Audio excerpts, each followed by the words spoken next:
Welcome, beloved Substack subscribers. This week, we're going to be doing dream seeding for creatives, creative writers, artists, and creative folks of all kinds to use some dream seeding to take your creative work to the next level. Before we get to the meditation, I just want to talk about the astrology and tarot that is inspiring this week's offering. So Uranus just moved into Gemini this month, which is a big deal. Uranus moves into a new sign about every 7 years. And I recently had a client who is having her Uranus square. She's in her early 60s. I will, in a couple years, be having my Uranus opposition, which happens in your early 40s. And so Uranus has this way of marking our lives at these regular intervals. So the first Uranus square happens at 21. Your opposition happens in your early 40s. There's another square again in the early 60s. And then if we're lucky, then we get a Uranus return when we're about 84. So I'm just thinking about the ways that Uranus shows up personally in our lives and also collectively as it moves between new signs. And I think about Uranus as corresponding to the myth of Prometheus, which is something I picked up from the book Cosmos and Psyche by Richard Tarnas. It's if you want to explode your brain, I highly recommend that book. You can get it. I got it from the library. But he talks about Uranus, the planet Uranus, not really corresponding as much to the myth of Uranus, but more to Prometheus. And Prometheus, in that myth, Prometheus is a titan who brings humanity light and fire. And as punishment, he is condemned to having his liver pecked out by vultures on a daily basis. How interesting. What an interesting myth. So I think of Uranus as the light bringer, the revolutionary, the great disruptor, the liberator. And in the tarot, Uranus corresponds to the Fool card. So the Fool is 0 in the major arcana, and it's kind of the wild card. The Fool can jump in at any time and disrupt things. And if you think about a 0 as a circle, something comes full circle, something unexpected happens, you jump off a cliff. And then I think about the Fool in the tarot corresponding to the Wheel of Fortune, number 10. Not only is there a 0 in that card, but there's also a wheel, a 0. So there's a shift, there's a reversal of fortunes.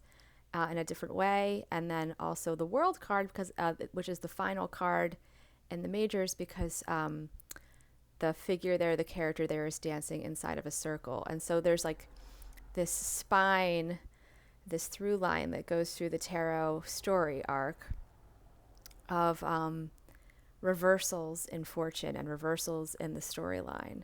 So I thought that was really interesting, and I wanted to use all of these mythopoetic symbols to do some dream work today with you to disrupt any blocks or challenges in our creative lives. So for writers, that could be using this tool to overcome writer's block, but it could be used by any creative person. So visual artists who are in the middle of a painting, someone who loves to cook, but they just haven't been able to ace that recipe that they've been working on, a house cleaning project. I've been using this practice on some poetry projects that I've been working on, but also asking questions about a new business venture and getting feedback and insight that way. So I'm going to actually record the meditation separately so that it's easier for you to play it as often as you like without hearing me blah, blah, blah.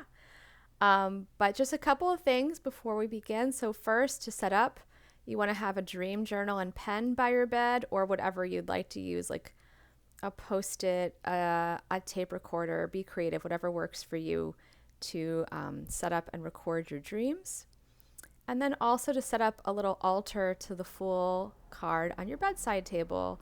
And if you don't have a pack of tarot cards, you can easily go to Wikipedia and snag a picture of the Fool card and print it out. Or you could draw a little something or have something on your altar that reminds you of the Fool card. So the Fool is, for example, the Fool is often accompanied by a little dog, or in some decks it's a cat, or whatever. And so you could put like, if you have a little picture of a dog by your bed, that could represent the Fool. You can be creative, whatever works for you.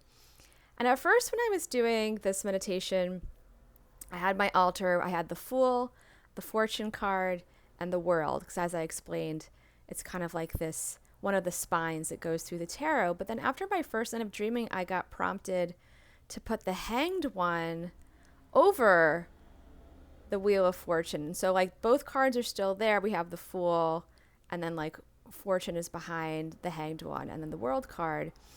And I'll explain why. So what's really interesting is another astrological transit that's happening is Saturn conjunct Neptune right now, which is kind of like a big deal. It's a very creative, I've been finding it to be a very creative, if disruptive and strange transit. And so Saturn represents the World card, and then Neptune is represented by the World card. So I wanted to put them together, and then I was just thinking about it. So the Wheel of Fortune is ruled by Jupiter, and the Hanged One is ruled by Neptune, and those are both rulers or emissaries of Pisces, which is like the sign that's all about dreaming. So, and I'm a very Piscean person, and we're doing some dream work together. So how perfect is it to have all of those symbols with us as we do our work? And so you're free to, on your altar, if you'd like to do just the Fool card, or